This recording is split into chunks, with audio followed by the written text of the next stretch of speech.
Hi, I'm Dawn and this is where Shabby meets Bling. Today I'm going to be combining some thrifted items and some sale items to create some adorable Easter DIYs.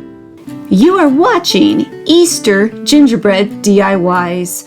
I would like to thank my co-host Jackie from Crafting in Mimi's World and Sarah from Jujubee DIY. You're going to find the links to their channels and this playlist in the description box below.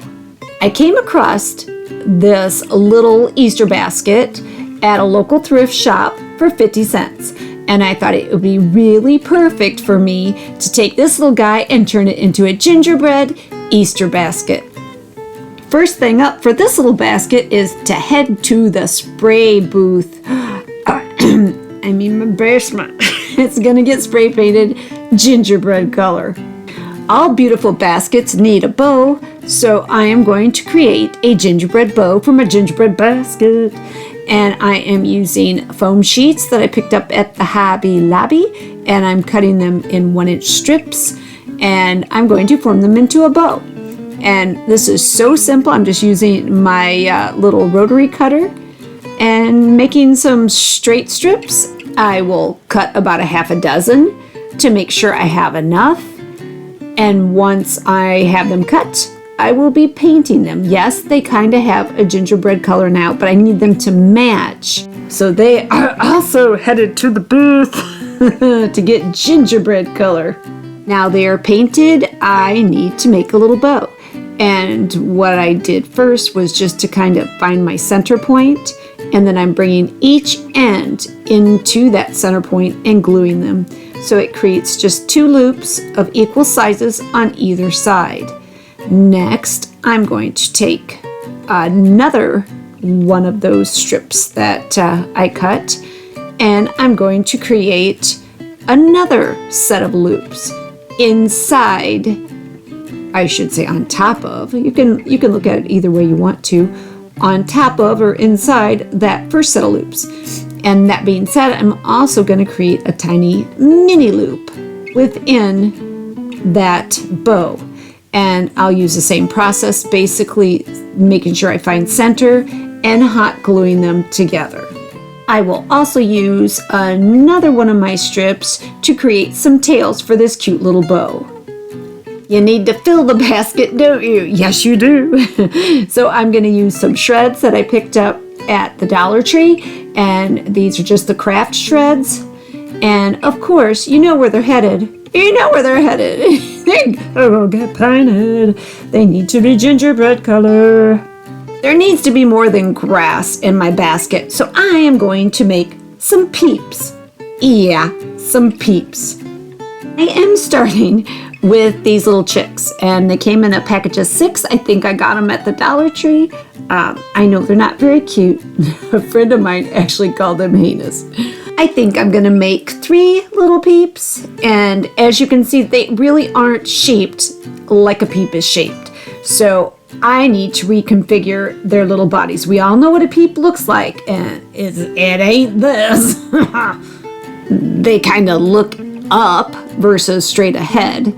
I am going to cut them into a few different parts. I'm gonna take off all that glittery plasticky stuff all over his little body, and I will remove his eyes, and I will remove his beak. Now, his beak will go back in at some point, but I don't think I'm going to use eyes. I don't think it's necessary for what I'm doing. To make sure I get all of that glittery plasticky residue off, I'm giving a little bit of sanding. And once he's been sanded, then I'm going to give another little cut a little wedge out of his backside. Reconfigured, he really starts to take on the shape of a peep. Next, I take that little wedge that I cut out previously and I glue it to the front of the former bird, soon to be peep, and then I will take the rest of his little body and glue him smack dab in the center of the 2 pieces that I just glued together. And I will hold them until they firm up and cool down. I have my hot glue gun set at a very, very low temperature. Hot enough to melt, but not melt the styrofoam. I am now using hot glue to build up his little Peep body. Where the birdie was lacking and my Peep needs some more fluff, some marshmallow fluff, I am using hot glue to make that happen. I am also using that hot glue to create more of a little tail, the little upturned swoosh of marshmallow that you see on the Peeps. I will also be doing this on his little beak to form his head and his little beak in that iconic Peep look. Once they've had their hot glue treatment, they are all going to get their first coat of paint. And I am not being choosy on what kind of paint I use. I am having one guy just with a tulip paint, a matte tulip paint, and the other two little guys are getting some chalk paint. So this is just a base coat of the colors that I want them to be in when it's all said and done. After that first coat of paint has dried, I'm coming back in with a second coat, and in this coat is where I'm going to add the sugar, the infamous sugar that's on our little Peeps, but of course I'm using colored sand.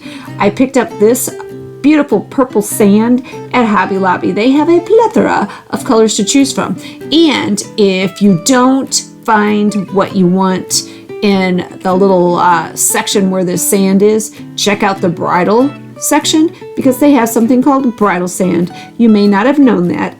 It's relatively new discovery for me, but they have some very different and very pretty colors there as well. So I'm giving him a really nice thick coat, and then I am going to just sprinkle this purple sand, sugar, I'm gonna sugar, my little Peep, and make him that pretty purple Peep color.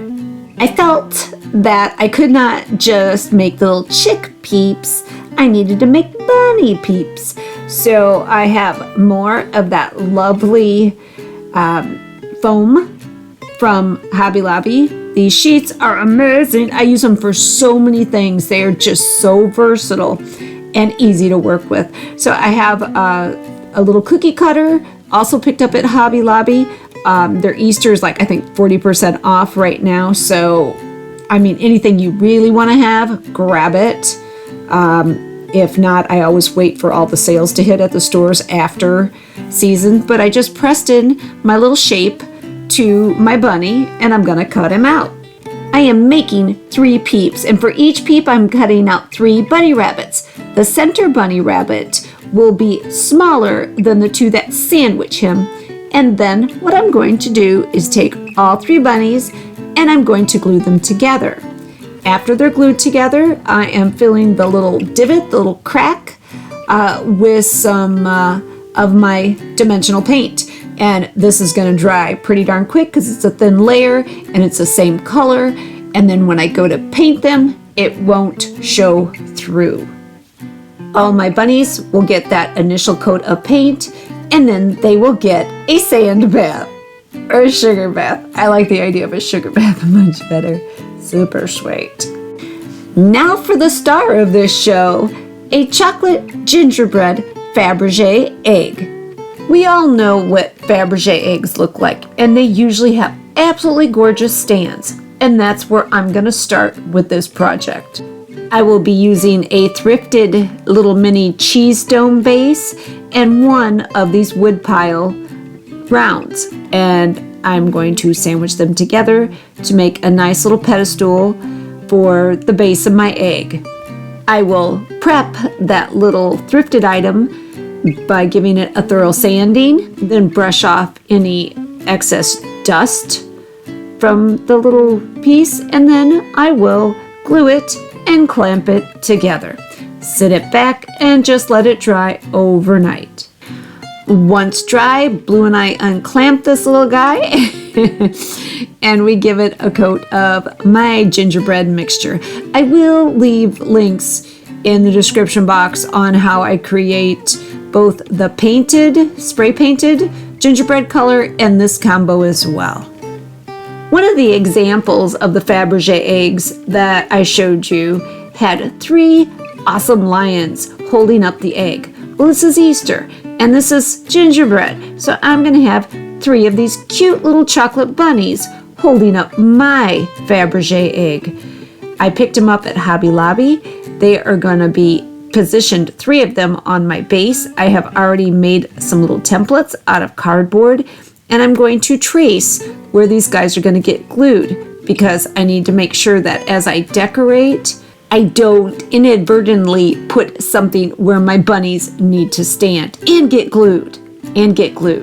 I'm going to make a design around the base of my little wood piece, and I am just designating it in quarters. I have 4 quarters, and then I'm going to just eyeball and cut those quarters in half and just draw a little line with my pencil because I'm going to come back with some dimensional paint and a little bit of the brown sand, my brown sugar, and we're going to create a little design around the bottom of the perimeter. I am just kind of freestyling here, just making little tiny upside down arches and with my dimensional paint, and I'm using a brown dimensional paint, and then I am sugaring it, and it is gonna look spectacular when I'm done.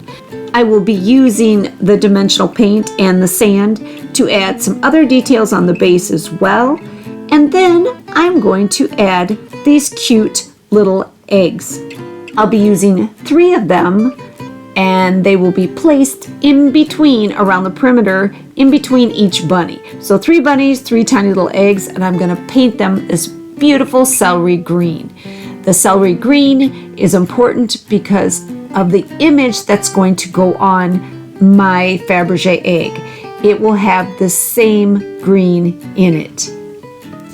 This is the egg that will become my Faberge egg. It was purchased at 90% off years ago at Walmart after Easter, and it is gonna get the treatment. Down to the basement, down to the basement. Well, here she is, all gingerbread color, and my egg is gonna have the appearance of being one of the hinged ones that open. And I thought a good way to designate that opening would be to use a rubber band. To get a perfect line around here, either with paint or any other substance, would be near impossible. But I thought I could take this thick rubber band and get it on here and get it adjusted so it looks like it's exactly where a legitimate opening on a Faberge egg would be. I will be using some of my own foam pieces that will be available shortly on Etsy, and these beautiful images from Tracy Vanover Designs. I took the images and I placed them on a little oval egg-shaped green backdrop. Now you know why I use that celery green on my little eggs, and I will be using it on one other item as well.